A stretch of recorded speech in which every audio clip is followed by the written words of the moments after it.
ओम शांति। आज 14 अगस्त 2024 के ईश्वरी मधुर महावाक्य सुनते हैं। मीठे बच्चे, तुम्हारा अनादि नाता है भाई भाई का।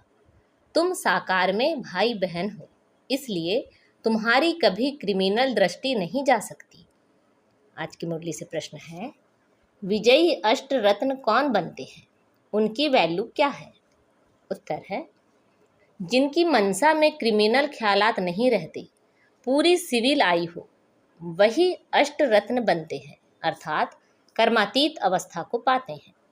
उनकी इतनी अधिक वैल्यू होती, जो किसी पर कभी ग्रहचारी बैठती है तो उसे अष्ट रत्न की अंगूठी पहनाते हैं। समझते हैं इससे ग्रहचारी उतर जाएगी।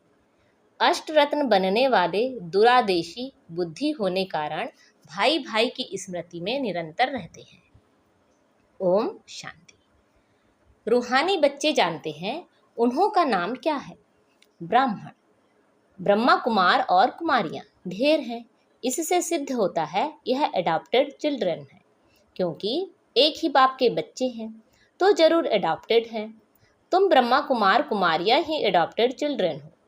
बहुत चिल्ड्रन हैं, एक होते हैं प्रजापिता ब्रह्मा के और एक होते हैं परम पिता परमात्मा शिव के। तो जरूर उन्हों का आपस में कनेक्शन है, क्योंकि उनके हैं रूहानी बच्चे और इनके हैं जिस्मानी बच्चे। अगर उनके हैं तो जैसे भाई भाई हैं, प्रजापिता ब्रह्मा के साकार भाई बहन हो जाते हैं। भाई बहन का क्रिमिनल नाता कभी होता नहीं। तुम्हारे लिए भी आवाज होता है ना कि यह सबको भाई बहन बनाती है, जिससे शुद्ध नाता रहे, क्रिमिनल दृष्टि ना जाए। सिर्फ इस जन्म के लिए यह दृष्टि पड़ जाने से फिर भविष्य कभी क्रिमिनल दृष्टि नहीं पड़ेगी। ऐसे नहीं कि वहाँ भाई बहन समझते हैं, वहाँ तो जैसे महाराजा महारानी होते हैं वैसे ही होते हैं। अब तुम बच्चे जानते हो हम पुरुषोत्तम संगम युग पर हैं और हम सब भाई बहन हैं। प्रजापिता ब्रह्मा का नाम तो है ना। प्रजापिता ब्रह्मा कब हुआ था यह दुनिया को पता नहीं है। तुम यहाँ बैठे हो, जानते हो हम पुरुषोत्तम संगम युगी बीके हैं। अभी इसे धर्म नहीं कहेंगे, यह कुल की स्थापना हो रही है। तुम ब्राह्मण कुल के हो, तुम कह सकते हो हम ब्रह्मा कुमार कुमारियां जरूर एक प्रजापिता ब्रह्मा की संतान हैं। यह नई बात है ना। तुम कह सकते हो हम बीके हैं, यूं तो वास्तव में हम सब ब्रदर्स हैं, एक बाप के बच्चे हैं। उनके लिए एडॉप्टेड नहीं कहेंगे। हम आत्माएं उनकी संतान तो अनादि हैं। वह परम पिता परमात्मा सुप्रीम सोल है और किसी को सुप्रीम अक्षर नहीं कहेंगे। सुप्रीम कहा जाता है संपूर्ण पवित्र को। ऐसे नहीं कहेंगे सब में प्योरिटी है। प्योरिटी सीखते हैं इस संगम पर। तुम तो पुरुषोत्तम संगम युग के निवासी हो, जैसे कलयुग निवासी सतयुग के निवासी कहा जाता है। सतयुग कलयुग को तो बहुत ही जानते हैं। अगर दूरादेशी बुद्धि हो तो समझ सकेंगे। कलयुग और सतयुग के बीच को कहा जाता है संगम युग। शास्त्रों में फिर युगे युगे कह दिया है। बाप कहते हैं मैं युगे युगे नहीं आता हूँ। तुम्हारी बुद्धि में यह होना चाहिए कि हम पुरुषोत्तम संगम युगी ब्रह्मा कुमार कुमारियां हैं। ना हम सतयुग में हैं ना कलयुग में हैं। संगम के बाद सतयुग आना है जरूर। तुम अभी सतयुग में जाने के लिए पुरुषार्थ कर रहे हो। वहाँ पवित्रता बिगर कोई जा नहीं सकते। इस समय तुम पवित्र बनने के लिए पुरुषार्थी हो। सब तो पवित्र नहीं है, कई पतित भी होते हैं, चलते चलते गिर पड़ते हैं, फिर छिपकर आए अमृत पीते हैं। वास्तव में जो अमृत छोड़ विष खाते हैं उनको कुछ समय आने नहीं देते। परंतु यह भी गायन है, जब अमृत बांटा था तो विकारी असुर छिपकर आए बैठते थे। कहते हैं इंद्र सभा में ऐसे अपवित्र आकर बैठते तो उन्हें श्राप लग जाता है। एक कहानी भी बताते हैं कि एक परी एक विकारी को ले आई, फिर उनका क्या हाल हुआ। विकारी तो जरूर गिर पड़ेंगे, यह समझ की बात है। विकारी चढ़ ना सकें, कहते हैं वह जाकर पत्थर बना। अब ऐसे नहीं कि मनुष्य पत्थर व झाड़ बनते हैं, पत्थर बुद्धि बन गए हैं, यहाँ आते हैं पारस बुद्धि बनने के लिए, परंतु छिपकर विष पीते हैं तो सिद्ध होता है पत्थर बुद्धि ही रहेंगे। यह सामने समझाया जाता है। शास्त्रों में तो ऐसे ही बैठ लिखा है। नाम रखा है इंद्र सभा, जहाँ पुखराज परी किस्म किस्म की परियां दिखाते हैं। रत्नों में भी नंबरवार होते हैं ना। कोई बहुत अच्छा रत्न, कोई कम, कोई की वैल्यू कम, कोई की बहुत होती है।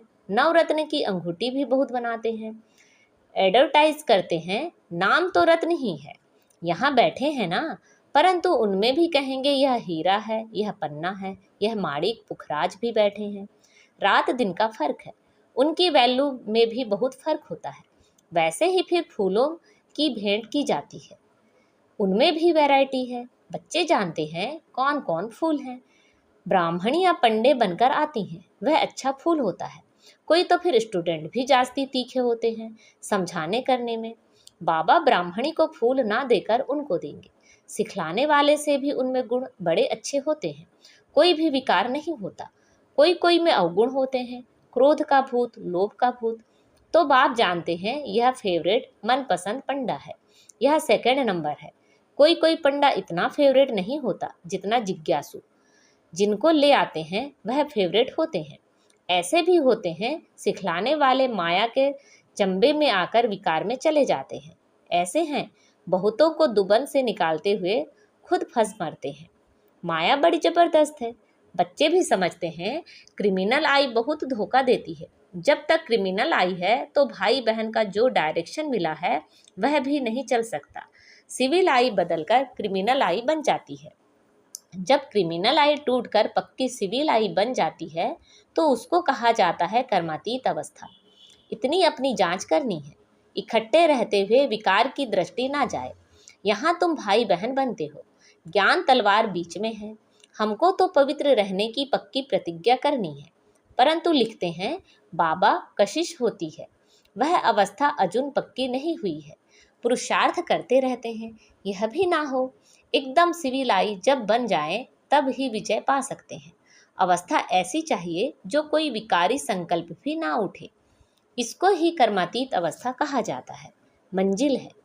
कितनी वंडरफुल माला बनती है, 8 रत्न की भी माला होती है। बच्चे तो ढेर के ढेर हैं। सूर्यवंशी चंद्रवंशी घराना यहाँ स्थापन होता है। उन सबको मिलाकर फुल पास स्कॉलरशिप लेने वाले 8 रत्न निकलते हैं। बीच में फिर उन्हों को रत्न बनाने वाला हीरा शिव डालते हैं, जिसमें ऐसे रत्न बनाए। ग्रहचारी बैठती है तो भी 8 रत्न की अंगूठी पहनते हैं। इस समय भारत पर राहु की ग्रहचारी है। पहले थी वृक्षपति की अर्थात बृहस्पति की दशा। तुम सत्युगी देवता थे, विश्व पर राज्य करते थे। फिर राहु की दशा बैठ गई। अभी तुम जानते हो हमारे ऊपर बृहस्पति की दशा थी, नाम है वृक्षपति, शॉर्ट में बृहस्पति कहा जाता है। हमारे पर बरोबर बृहस्पति की दशा थी, जबकि हम विश्व के मालिक थे। अभी राहु की दशा बैठी है, जो हम कौड़ी मिसल बने हैं। यह तो हर एक समझ सकते हैं, पूछने की भी बात नहीं है। गुरुओं आदि से पूछते हैं इस इम्तिहान में पास होंगे। यहाँ भी बाबा से पूछते हैं हम पास होंगे। कहता हूँ अगर ऐसे पुरुषार्थ से चलते रहे तो क्यों नहीं पास होंगे। परंतु माया बड़ी प्रबल है, तूफान में ला देगी। इस समय तो ठीक है, आगे चल तूफान बहुत आए तो। अभी तो युद्ध के मैदान में हो, फिर हम गारंटी कैसे कर सकते हैं। आगे माला बनाते थे, जिनको 2-3 नंबर में रखते थे, वह है नहीं, एकदम कांटा बन गए। तो बाप ने कहा ब्राह्मणों की माला बन नहीं सकती है, युद्ध के मैदान में है ना। आज ब्राह्मण कल शूद्र बन जाएंगे। विकार में गया, गोया शूद्र बना। राहु की दशा बैठ गई। बृहस्पति की दशा के लिए पुरुषार्थ करते हैं। वृक्षपति पढ़ाते थे, चलते चलते माया का थप्पड़ लगा, फिर राहु की दशा बैठ गई। ट्रेटर बन पड़ते हैं। ऐसे सब जगह होते हैं। एक राजाई से निकल दूसरी राजाई में जाकर शरण लेते हैं। फिर वह लोग भी देखते हैं यह हमारे काम का तो है, तो शरण दे देते हैं। ऐसे बहुत ट्रेटर बनते हैं। एरोप्लेन सहित जाकर दूसरी राजाई में बैठते हैं। फिर वो लोग एरोप्लेन वापस कर लेते हैं, उनको शरण दे देते हैं। एरोप्लेन को थोड़े ही शरण लेते, वह तो उनकी प्रॉपर्टी है ना, उनकी चीज उनको वापस कर देते हैं। बाकी मनुष्य मनुष्य को शरण देते हैं। अभी तुम बच्चे शरण आए हो बाप के पास, कहते हो हमारी लाज रखो। द्रौपदी ने पुकारा कि हमको यह नंगन करते हैं, पतित होने से बचाओ। सतयुग में कभी नंगन नहीं होते, उनको तो कहते ही हैं संपूर्ण निर्विकारी। छोटे बच्चे तो होते ही हैं निर्विकारी। यह गृहस्थ व्यवहार में रहते संपूर्ण निर्विकारी रहते हैं। भल स्त्री पुरुष साथ रहते हैं तो भी निर्विकारी रहते हैं। इसलिए कहते हैं हम नर से नारायण, नारी से लक्ष्मी बन रहे हैं। वह है निर्विकारी दुनिया, वहाँ रावण नहीं, उसको कहा जाता है राम राज्य। राम शिव बाबा को कहा जाता है। राम नाम जपने का अर्थ ही है बाप को याद करना। राम राम जब कहते हैं तो बुद्धि में निराकार ही रहता है। राम राम कहते हैं सीता को छोड़ देते हैं, वैसे श्री कृष्ण का नाम लेते हैं, राधे को छोड़ देते हैं। यहाँ तो बाप है ही एक, वह कहते हैं माँ में कम याद करो। श्री कृष्ण को पतित पावन नहीं कहेंगे। छोटेपन में राधे कृष्ण भाई बहन भी नहीं थे, अलग अलग राजाई के थे। बच्चे तो होते ही हैं, शुद्ध हैं। बाबा भी कहते हैं बच्चे तो फूल हैं, उसमें विकार की दृष्टि नहीं होती। जब बड़े होते हैं तब दृष्टि जाती है। इसलिए बालक और महात्मा को समान कहते हैं, बल्कि बच्चा महात्मा से भी उच्च है। महात्मा को फिर भी मालूम है हम भ्रष्टाचार से पैदा हुआ हूँ, छोटे बच्चे को यह मालूम नहीं रहता है। बच्चा बाप का बना और वर्षा तो है ही। तुम विश्व की राजाई के मालिक बनते हो। कल की बात है तुम विश्व के मालिक थे, अब फिर तुम बनते हो। इतनी प्राप्ति होती है तो स्त्री पुरुष बहन भाई बन पवित्र रहें तो क्या बड़ी बात है। कुछ तो मेहनत भी चाहिए ना। हाँ, नंबरवार पुरुषार्थ अनुसार अब बृहस्पति की दशा में जाते हो। स्वर्ग में तो जाते हैं, फिर पढ़ाई से कोई उच्च पद पाते हैं, कोई मध्यम, कोई फूल बनते, कोई क्या बगीचा है ना। फिर पद भी ऐसे लेंगे। पुरुषार्थ खूब करना है ऐसा फूल बनने के लिए, इसलिए बाबा फूल ले आते हैं बच्चों को दिखाने। बगीचे में तो अनेक प्रकार के फूल होते हैं। सतयुग है फूलों का बगीचा और यह है कांटों का जंगल।